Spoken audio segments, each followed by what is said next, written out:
Hace mucho tiempo, en realidad no mucho, nacieron en la misma ciudad, en el mismo barrio y casi al mismo tiempo 4 adorables bebés que fueron el orgullo de su familia. Tomás en la casa de la esquina, Juana en el tercer piso del edificio de enfrente, Matías en la gran casa con el portón rojo y Gabriela en el apartamento justo al lado del parque. Desde el comienzo, sus familias y la gente amiga les dieron herramientas que les prepararon para vivir sus vidas sin tropiezos y como debe ser. Por supuesto, a los niños les vestían con hermosas ropas azules y a las niñas con delicados vestidos rosados. Carros para ellos, muñecas para ellas. Y cuando salían al parque con las abuelas, en los días en que daban sus primeros pasos, a los niños les decían que se levantaran muy rápido si se caían al piso, mientras que a las niñas las recogían del suelo para que no se lastimaran. Claro que no necesariamente esto era lo que ellos necesitaban, pero todo indicaba que era lo correcto, ya que los adultos habían usado estas infalibles herramientas para criar a sus hijos desde la época de las cavernas. Los años pasaron con rapidez y esas tardes en el parque fueron estrechando la amistad de los 4 niños. Y claro, como suele suceder en estos casos, no siempre lo que pensaban sus padres acerca de sus hijos era lo que en verdad sucedía.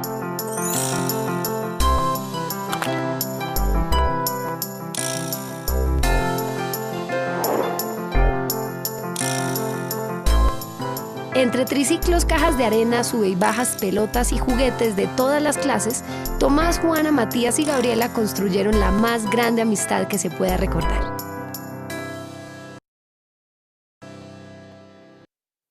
Los mejores amigos del mundo fueron también al mismo colegio, que no era muy diferente a cualquier otro que conozcamos. Clases de matemáticas, ciencias, lenguaje, matemáticas, inglés, sociales y más matemáticas. Aunque también había tiempo para seguir compartiendo los juegos que habían iniciado hace años en el parque del barrio. Y como pasaban más tiempo en el colegio que en la casa, allí se les siguió enseñando cómo era que debían ser las niñas y los niños. Así pues, las niñas y los niños eran constantemente impulsados a comportarse como niñas y niños. 5 vueltas más a la cancha, niño. Cruza las piernas, niña. Córtate el pelo, niño. El uniforme para ti es con falda, niña. Y así todos los días del año.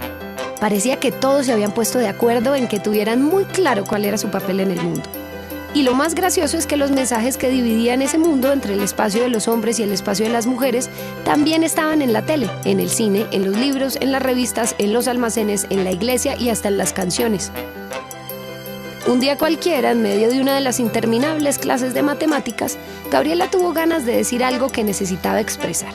Y entonces puso un grito en el cielo. ¡Me gustan las niñas! La sorpresa fue general.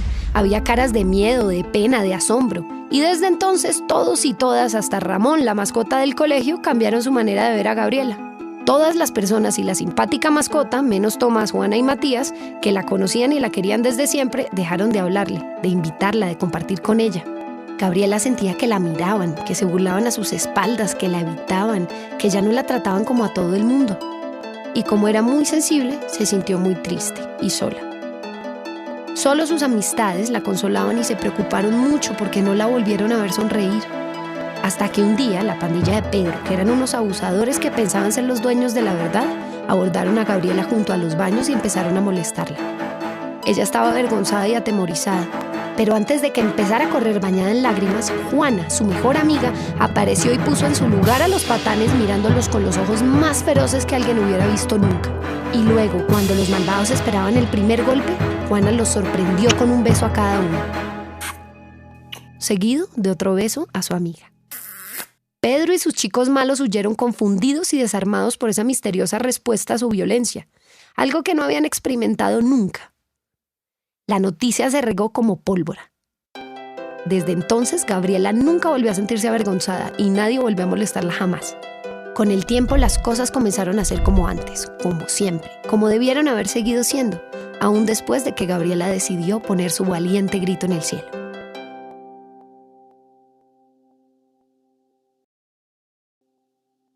Como pasaban casi todo el tiempo como una familia unida, Tomás, Juana, Matías y Gabriela habían vivido muchas aventuras y habían visto muchas cosas sorprendentes. Una noche, por ejemplo, vieron por primera vez una estrella fugaz cruzando el cielo.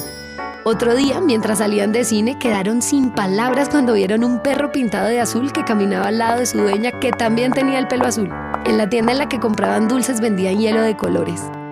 Pero nada les sorprendió tanto como la tarde en la que camino a casa después de clases vieron en una banca de un parque a 2 hombres tomados de la mano. En realidad no vieron nada más, solo parecía que se demostraban su afecto. De inmediato surgieron las preguntas, porque eso que habían visto esa tarde no encajaba con todo lo que habían escuchado en todas partes. Bueno, ya sabían que se podía sentir diferente desde que Gabriela había puesto su grito en el cielo, pero nunca habían visto con sus propios ojos cómo esos sentimientos diferentes se podían expresar entre 2 personas. Y como no encontraron respuestas, cuando llegaron a sus casas volvieron a hacer las preguntas, pero tampoco hallaron las respuestas. A la mamá de Tomás se le cayeron los platos de la mano. El papá de Matías se atoró con el agua que se tomaba. La familia de Gabriela huyó para no tener que contestar y la abuelita de Juana se desmayó en medio de la cocina. Pero las preguntas persistían y entonces fueron al colegio y Tomás tomó la palabra en medio de una clase de matemáticas. Esa clase tenía algo sin duda. El profesor escuchó con atención todas las preguntas de Tomás y luego de un largo silencio se embarcó en una interminable explicación acerca de que el amor debe ser entre hombres y mujeres, que la familia se forma con hombres y mujeres que se juntan para tener hijos, que 2 hombres tomados de la mano en la calle es una desvergüenza, que por lo menos lo hicieran en su casa y no enfrente de los niños. Ya estaba por terminar el profe de mate con su acalorada explicación cuando entró al salón la hermosa profesora Margarita. Tomás casi se cae de su silla porque ella le parecía muy bonita y todos se rieron. La profesora Margarita interrumpió la explicación de su colega y borró todo lo que había escrito en el pizarrón. Y luego, la dulce voz de Margarita comenzó a hablarles de nuestra condición de seres humanos y de los derechos que todos tenemos. El derecho a tomar decisiones, el derecho a ejercer nuestra libertad, el derecho a ser respetados como iguales sin importar nuestras creencias, nuestros gustos, nuestro género. El derecho al amor que hace posible la felicidad. Por eso, los 2 hombres enamorados que habían visto en el parque, esos hombres que tenían ojos como nosotros, manos como nosotros, dientes como nosotros, esos hombres que sentían miedo a veces, tristeza a veces, furia a veces, esos hombres que eran como nosotros en todos los sentidos, eran felices gracias a su amor. Ellos eran la muestra de que el amor puede ser de muchas maneras. Ese día aprendieron una lección muy importante. Y Tomás pensó que cuando fuera grande quería enamorar a Margarita, la dulce profesora que hablaba de los derechos humanos y del amor. A pesar de que los días de colegio transcurrían con normalidad, a veces se hacía evidente lo mal que podían pasarlo quienes eran diferentes, por culpa de la falta de respeto a sus diferencias. A Gabriela seguían mirándola raro desde su grito en el cielo. A Matías lo molestaban por el color de su piel. Tomás era acosado porque estaba enamorado de la profesora Margarita. De Juana pensaban que no podía haber mucha inteligencia en una cara tan bonita. Claro que no se lo decían por temor a los besos que siempre les daba para solucionar los problemas. Esta repetición de diferencias incomprendidas se iniciaba en el patio del colegio y se extendía por el barrio y por la ciudad y por el mundo entero. Parecía una guerra indiscriminada de ataques, burlas, chismes y violencias de la que nadie podía escapar. Gordos, bajitos, feos, negros, indígenas, lesbianas, homosexuales, orejones, pecosas, judíos, pobres, travestis, discapacitados, todas y todos discriminados por todos, por el solo hecho de no ser iguales. ¡Qué desastre! ¡Qué pena! ¡Qué espeluznancia! Bueno, la verdad es que esa palabra no existe. Hablando de eso, Tomás, Gabriela, Matías y Juana se imaginaron una persona que pudiera ser discriminada no solo por un rasgo de su personalidad, sino por muchos. Entonces comenzaron a crear en sus mentes a una persona con la piel negra como Matías, con ganas de amar a alguien del mismo sexo como Gabriela, un poco gordo, sin un peso en los bolsillos, con la voz chillona y con cara indígena muy diferente a la de la profesora Margarita. Entonces surgió ante ellos el ser más discriminado, más juzgado, más aislado.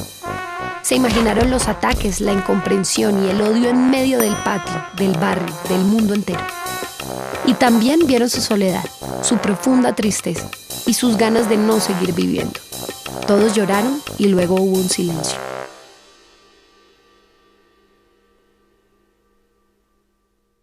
Matías habló por fin y propuso que debían convencer a cuantos pudieran en el colegio, en el barrio y en el mundo entero de que todos los seres humanos, sin importar la raza, la religión, la orientación sexual o identidad de género, tienen derechos y esos derechos no pueden ser vulnerados.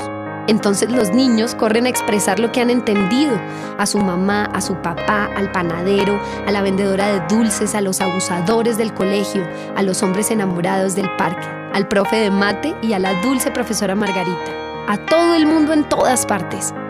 Y esta maravillosa idea de respeto y el derecho a ser diferentes se transmite como una ola, y de pronto muchas y muchos celebran la diferencia en lugar de lamentarla. Y quienes son distintos o distintas ya no son pocas personas, sino todas las que se miran a los ojos, que se reconocen, que se comprenden, que se respetan. Ahora son ellas y ellos, abrazados en el barrio, en la ciudad y en el mundo entero.